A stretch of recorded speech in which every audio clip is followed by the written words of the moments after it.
Hello everyone, welcome back to the Card Combo Show with me, Chocobilly, where we look at the weird and wonderful card combinations in the Final Fantasy TCG.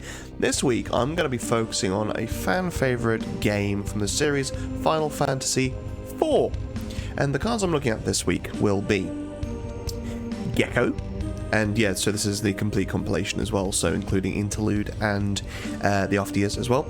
So Gekkou, Porom, Zeromus, Rydia, and Edge. Alright, first up we have Gekkou. He's a 5 CP, 7k fire forward ninja. When Gekkou enters the field, you may play one job ninja or one card name ninja of cost 4 or less from your hand onto the field. You can pay a fire and colorless. All job ninja and card name ninja you control gain plus 1000 power until the end of the turn. So quite a powerful effect to be able to pay 2 CP effectively to be able to buff all your ninja forwards by 1, and you can use it as many times as you want. Now ultimately it is obviously a lot when you consider the fact that it's still very easy to break forwards, but I still think being able to buff all your forwards and just put your forwards within kill power when they're blocking or attacking, something like that, just for 2 CP, if you're not going to use that CP anywhere else anyway, not too shabby. Right, Edge, so yeah, I mean a fairly obvious one anyway, but being able to reduce Gekkou's cost, being able to play him with any CP using this Edge, and yeah, just being able to even play Edge onto the field using Gekkou. I mean, realistically, you'd probably want to play Edge and then Gekkou to play something else, because then Edge will gain the counters. And yeah, Gekkou into another ninja can then give Edge 2 counters as well, which is super powerful. And what's good about Gekkou is he can play backups as well, which means that Edge will gain 2 counters regardless, and you combine this with something like Minor, then that means you then get to search yourself another ninja which you can then play on the field for a reduced cost to then get even more counters on Edge. So yeah, super efficient. And what's also good is the fact that Edge reduces the cost of all your ninjas by 1, which means you'll then have more CP available to then use Gekkou's ability to pay 1 to buff all your forwards. And we've got the other Edge. So yeah, obviously these two are meant to be played together anyway, but Edge being able to buff all your ninjas by plus 1000 and giving all first strike, combined with Gekkou's ability to buff all your forwards by 1000, is super strong. If you have a field of just a couple of forwards, both have first strike, both plus 1000, and the ability to just keep on paying 2, which is effectively just a discard from hand, to be able to keep on buffing all of your forwards at the same time, I think is quite powerful, and it can create this kind of impenetrable wall of forwards where they will deal damage first and are generally quite big anyway. Ninja, this is great. So let's say you play Gekkou onto the field to then play this ninja. As I said before, he can play backups, and ninja then bounces a forward back to your hand, at which point you can then play a forward of 1 CP more onto the field. So you could play Gekkou onto the field to play ninja, to then bounce Gekkou back to your hand to play something bigger if you wanted. So you could effectively pay 5 and bring yourself in a backup to play Susanoo, and then put ninja into the break zone. You just played it onto the field to then wipe your opponent's board, potentially your board as well. But ultimately you're only paying 5 and not having to worry about the backup you're sacrificing. Now I know there are technically cards from hand because you're also discarding the ninja effectively for this, but it may be a good way to be able to force the force the Susanoo onto the field, as well as not sacrificing a backup you may otherwise want to keep. But that's not the only combo, obviously. Being able to Gekkou into a ninja, into literally anything back to your hand and then play more things onto the field is really, really good. So it might be a case if you bounce a 2-cost ninja back to your hand to play something like Sukanoa, which will then reactivate all your, well, not all your cards, but probably all of, if you're in a ninja deck. And just being able to bounce things as well is quite fun.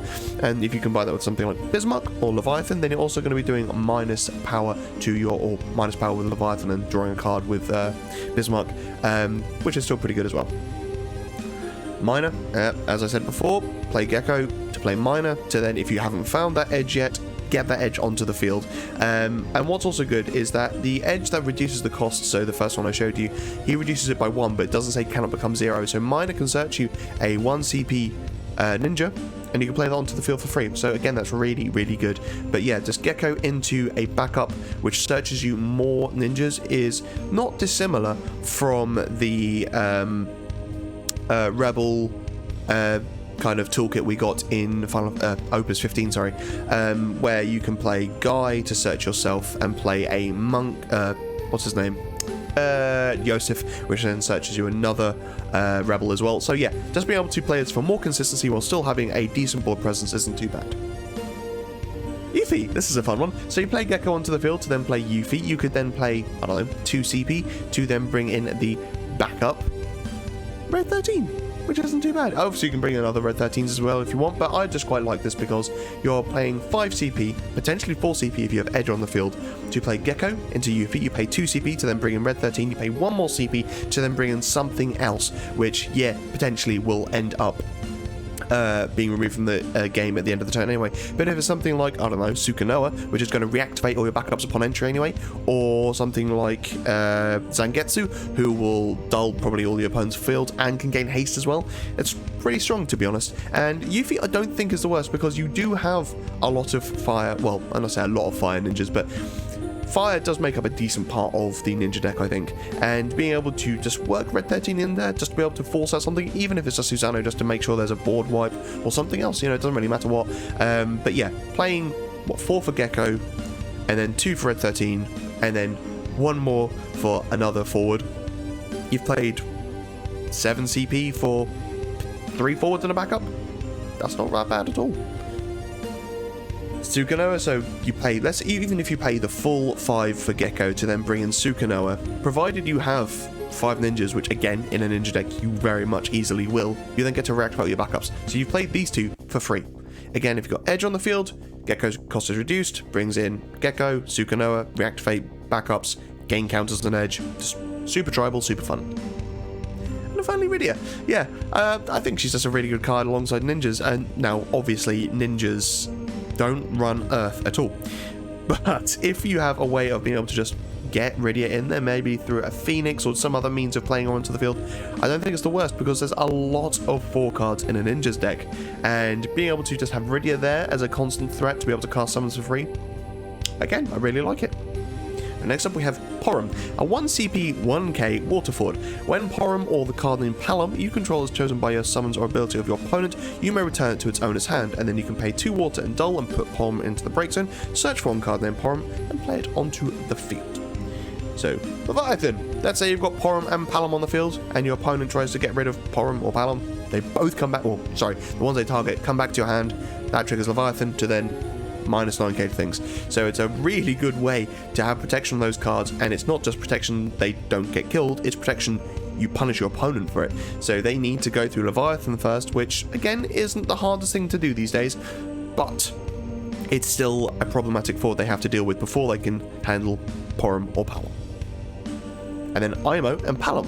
So this is a fun little trick. So let's say you have Imo on the field, so you go to put Porom back in your hand because they've targeted Leviathan. You can use you can use Imo to retarget something onto Palom. So let's say your opponent is going for Leviathan, they want to get rid of Leviathan. Use Imo to change it from Leviathan to Palom. You get to bounce that back to your hand, at which point you then get to minus 9k something, which is, you know, really good in my opinion. And ultimately this Palom being able to come in, draw you a card, then deal 7k upon re-entry as well is also really strong. So just being able to constantly put this card back into your hand to then keep on playing it onto the field, dealing 7k as well as the minus 9k with Leviathan, and drawing yourself a card isn't the worst, I don't think. Porom, so yeah, it's a bit strange. This is stupid, never gonna happen, but I wanted to talk about it anyway. You can pay 2 water with Porom and put her into the breaks and search a Porom, play onto the field. So you can actually sacrifice the forward Porom to then play the backup Porom, and this backup Porom isn't very good either. So when she enters the field, discard a card from your hand. If the discarded card was not a 4 card, draw a card. If the discarded card was a 4 card, draw 2 cards and then discard 1 card. So realistically, you're discarding 2 to draw 2, which isn't that good. And then you can dull her and put her into the break zone, choose her forward, and the next turn damage is dealt, reduced by 2k, which is fine, I guess. She isn't great, but like I said, this is never going to happen, but I just wanted to talk about it. Porom, so when Porom enters the field, if I can speak, I promise. When Porom enters the field, enters your field even, other than from your hand, choose 1 forward that costs 5 or less, you may return to its owner's hand. Now, these 2 came out in the same set. Obviously, what's meant to happen is you use this Porom to play that Porom, but it's also from Opus 2, and I feel like with a lot of these older cards, sorry, I'm trying not to hit the mic, with a lot of these older cards, it's worth bringing up even the obvious combos these days, because there's a lot of new players that don't know about these cards or their combos, and people may want to go and buy the singles just to try it out. Now, obviously, one of the reasons that these combos aren't really played anymore is also because the combos themselves are obsolete. But I still don't think they're the worst.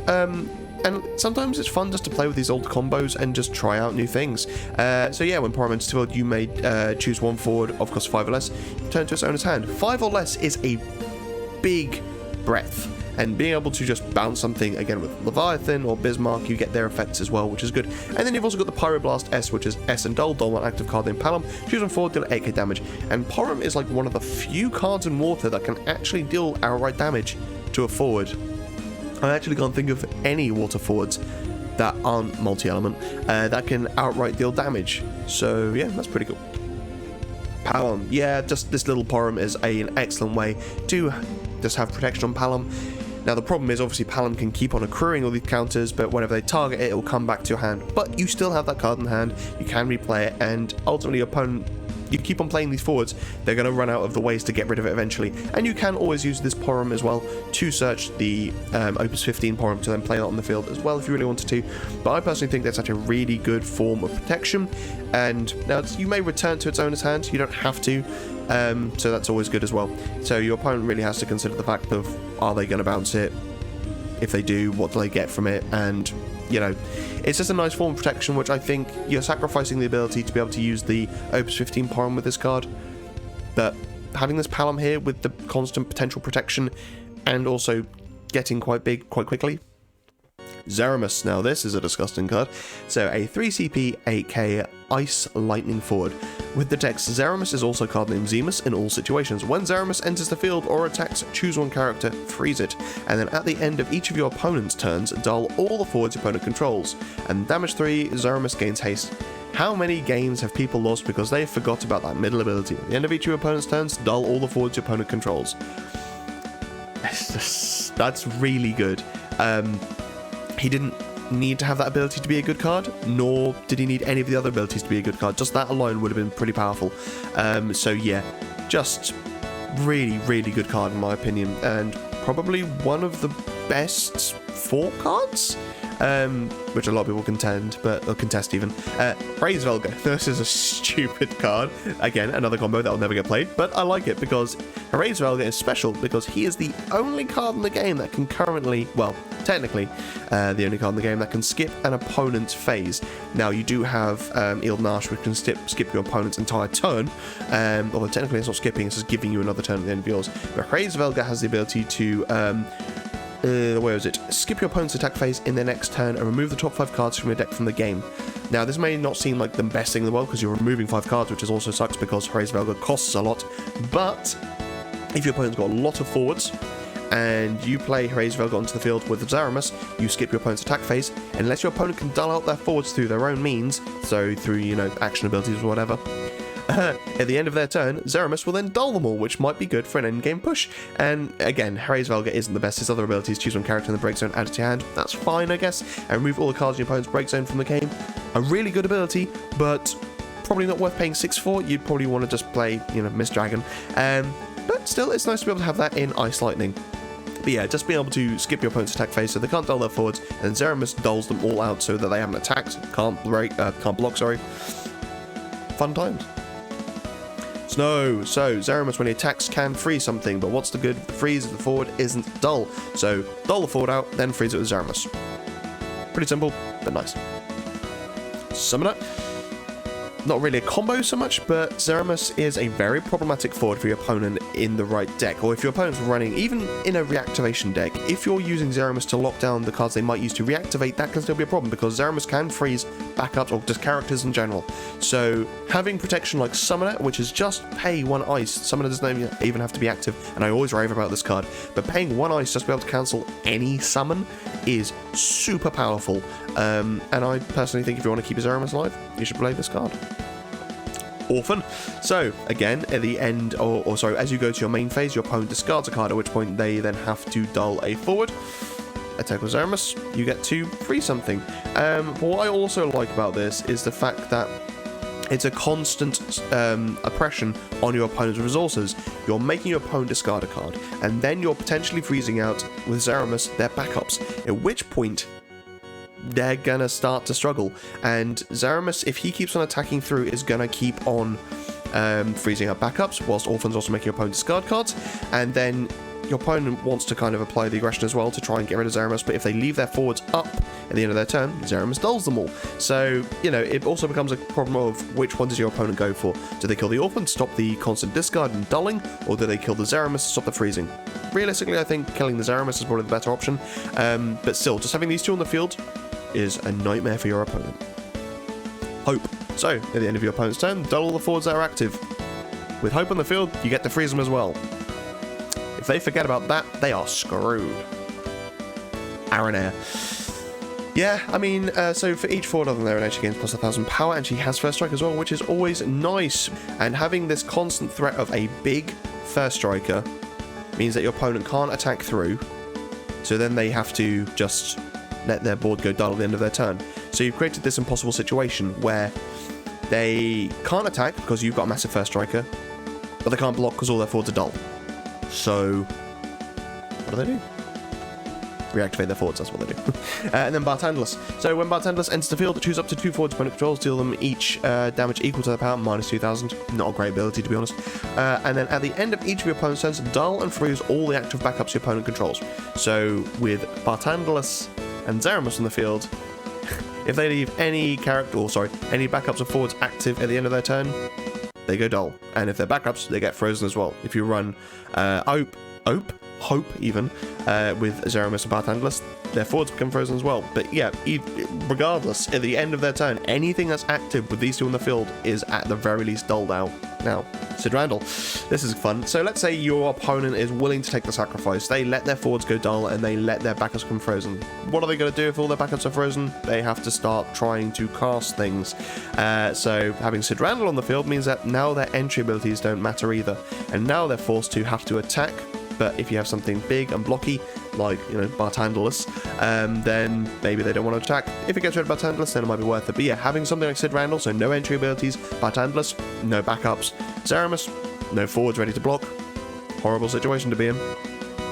Right, Rydia. Now, this is a very powerful card. I've played her a few times. Really, really good.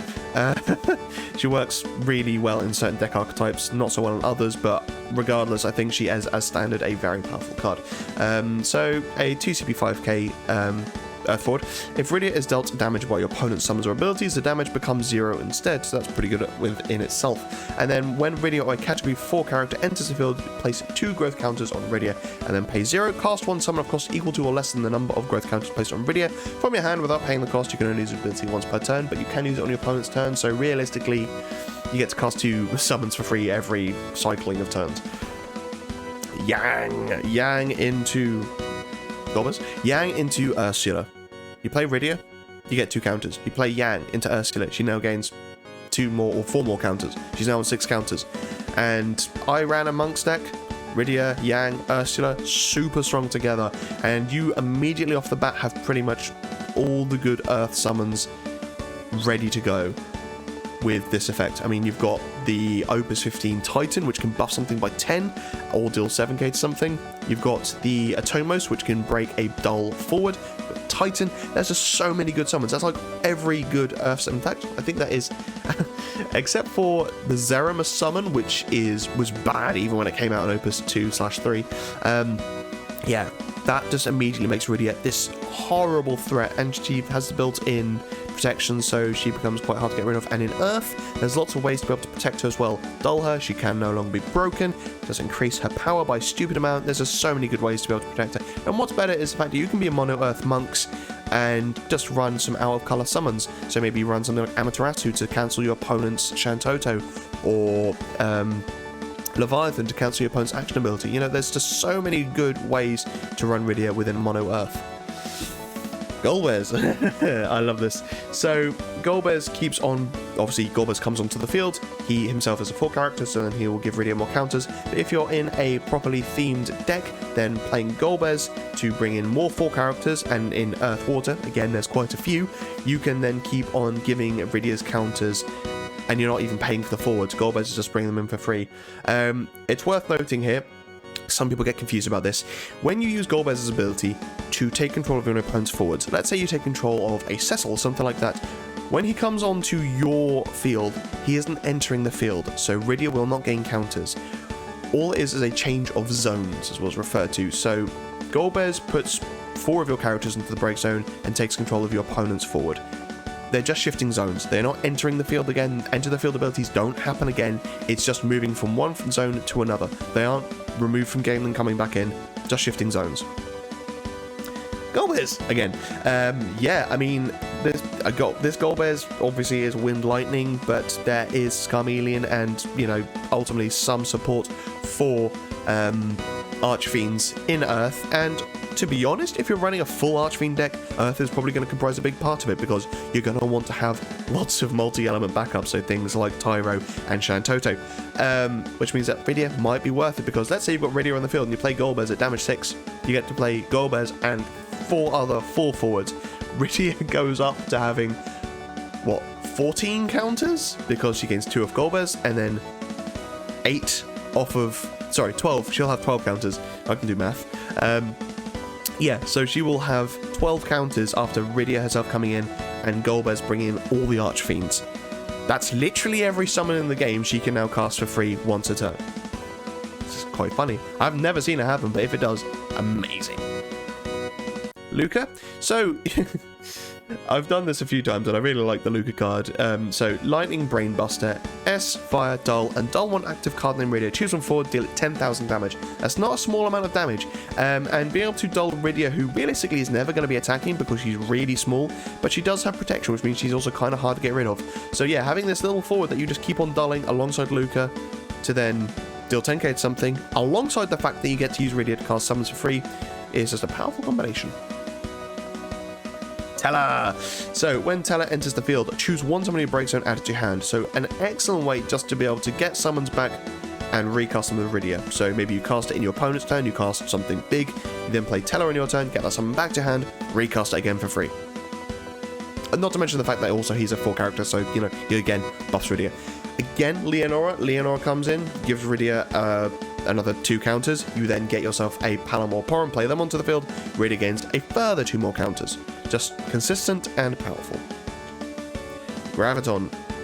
He's not a 4 character, but when you cast an Earth summon, choose one forward you control and gain plus 2,000 power until the end of the turn. So a nice way just to be able to give Rydia maybe a bit more power, or just give anything a bit more power, to be honest. But again, in Mono Earth, it's not hard to get Rydia, as I've shown you, to fairly high counters or counters high enough to be able to use a lot of Earth summons, and just be able to add, like, if you think of every summon from that point as cast this summon for free, because Rydia, and then also you get to give another summon, or get give another forward plus 2,000 power at the same time, so every summon kind of becomes a modal summon. It's just super powerful.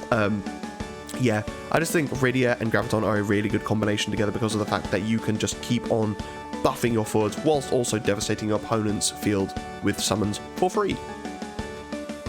Moogle. Search your... I mean, to be able to pay what is effectively 3 CP, so an S discard and a Dull to search any summon and cast it when you want.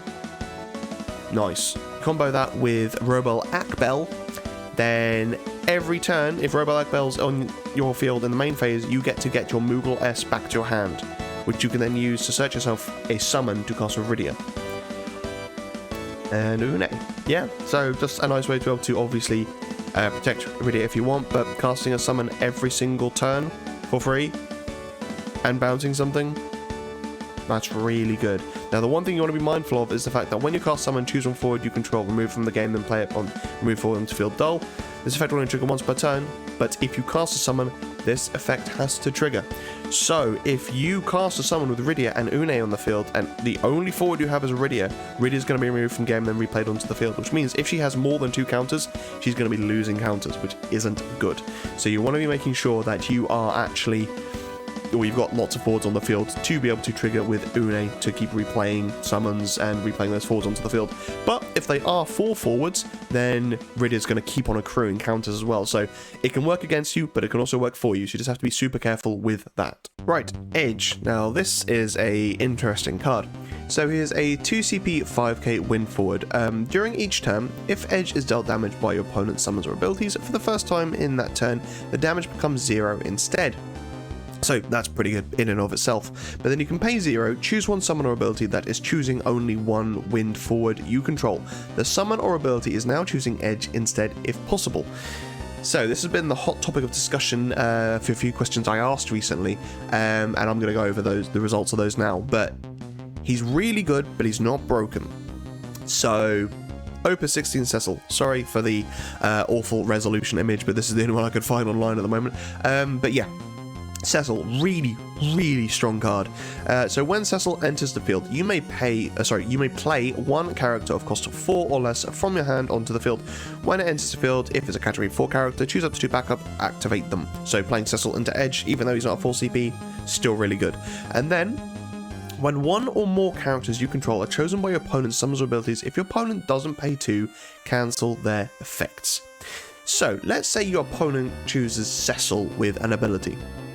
They now have to pay 2, otherwise the ability is cancelled.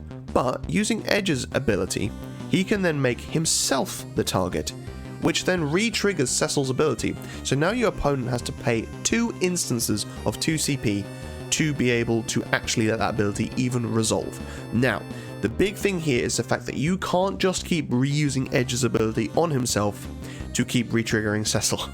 That would be broken, which is what I assumed would happen, but I had to ask to make sure. So, once Edge's ability resolves onto himself, and he is now the chosen target, if you keep using Edge's ability, it will keep re-choosing him, he will remain the target, but it will not choose him every time. So, it won't trigger Cecil's ability or other things that say, when chosen, do the thing. Edge has been chosen the first time his ability resolves. After that point, not again. So if someone else is targeted and then he becomes a target, that will re-trigger Cecil. Once he's the target, that's it. You're done. Now, White Tiger C Kunmi. Now, this is fun. Let's say your opponent targets Cecil with a summon. They now have to pay 2 CP through Cecil and 3 CP through White Tiger C Kunmi. Then you use Edge's ability to make himself become the target. Your opponent now has to pay 5 CP again with White Tiger and Cecil. So now your opponent has to pay 10 CP for a summon to be able to actually resolve for Edge, or to kill Edge, effectively. Yeah, crazy. Now, the one drawback to Edge is the fact that he can only choose an ability that is targeting one wind forward. So if your opponent, say, were to target White Tiger C Kunmi, it would trigger Cecil, and if it were a summon, it would also trigger White Tiger, but Edge cannot use his ability to protect White Tiger, unfortunately, as they are not a wind forward. But, you know, it's still super strong, and your opponent still has a lot to contend with if you have these 3 on the board. Yeah, it's tax at its best, really. Rosa. So again, you can use Edge's ability if he hasn't been chosen, draw himself to be the chosen target, which will re-trigger Rosa's ability. So your opponent casts a summon, tries to kill Cecil, let's say. You then use Edge to make himself become the target. You now get to draw 2 cards. IMO.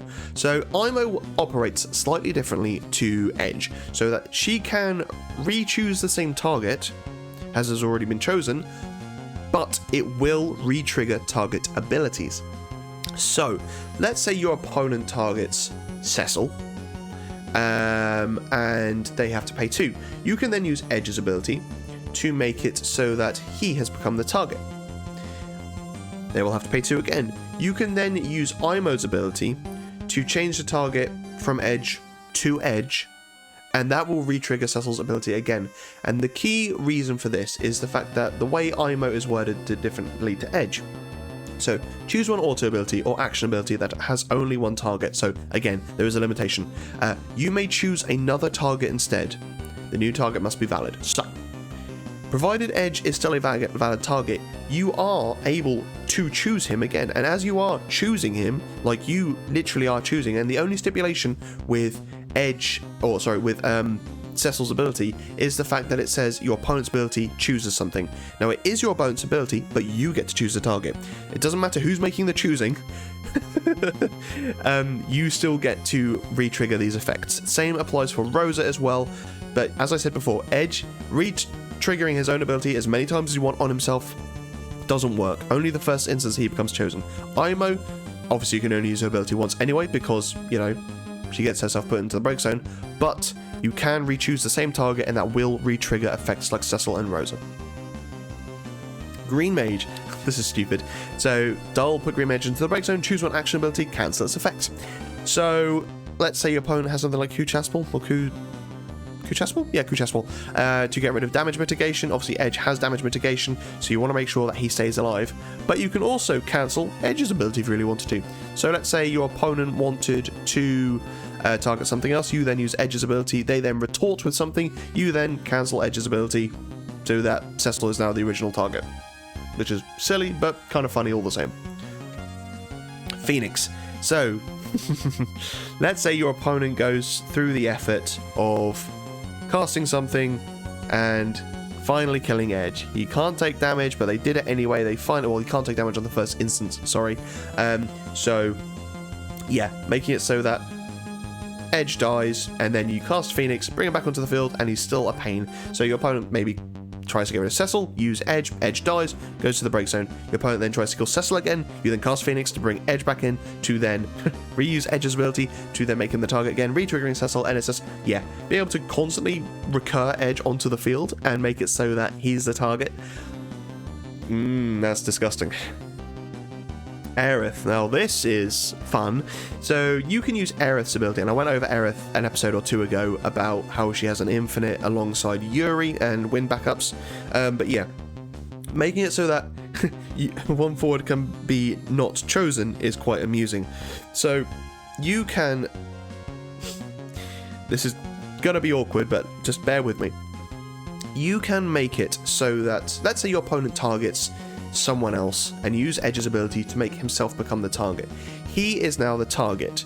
Now, between his ability resolving and the ability that he's transferred to himself resolving, you can then use Aerith to make it so that Edge cannot be targeted by summons or abilities, at which point, when your opponent's ability then comes to resolve, it fizzles. So you can stop him from being targeted whilst also making him the target, which is kind of strange. Now, you can't use Aerith's ability proactively, so make him untargetable, and then use Edge's ability to make him the target, because Edge's text does say, now choosing Edge, or the summon ability is now choosing Edge if possible. He can't be targeted, so it isn't possible. But you can, like I said, interject. So make him the target when it is possible, then make him untargetable, at which point the ability fizzles. Just the same as you would have done with Opus 1 Aerith back in the day using her Planet Protector. But yeah, ultimately a really stupid and funny ability. So, obviously, after the point that Edge then becomes the target, or sorry, after Edge becomes untargetable but then makes the ability fizzle, if your opponent then does anything else to try and target other forwards, you can no longer use Edge's ability to make him the target because it's not possible to. But still quite funny all the same, and yeah, a nice way to be able to protect your Edge whilst also making him the target. And yeah, Edge, a really fun card in the right deck, and alongside the Opus 16 Cecil, I think Tax might be a thing next set, which personally I'm fine with. I've been waiting for Tax to be a bit better.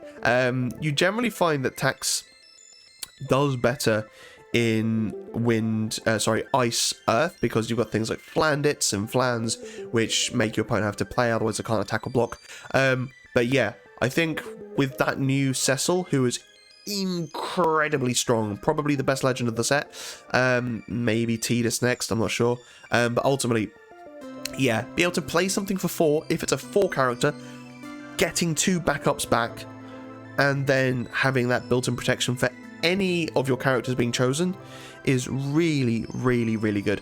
I mean, that Cecil can then bring in Hooded Man, who can then get you a 4 character from your break zone to your hand, which will then reactivate 2 backups. So Cecil and Hooded Man have both come in for 3 CP. Not to mention Hooded Man then reactivates all your 4 forwards when they attack as well. And it's just, oh, such a good combination. A really good card, and yeah, lots of fun. Great for any of those Final Fantasy 4 fans out there. Anyway, thank you so much for watching, guys. I really appreciate it. Also, apologies for the kind of slower video. I'm quite ill at the moment. But yeah, thank you so much for watching. Stay safe, be lucky, and I'll see you in the next video.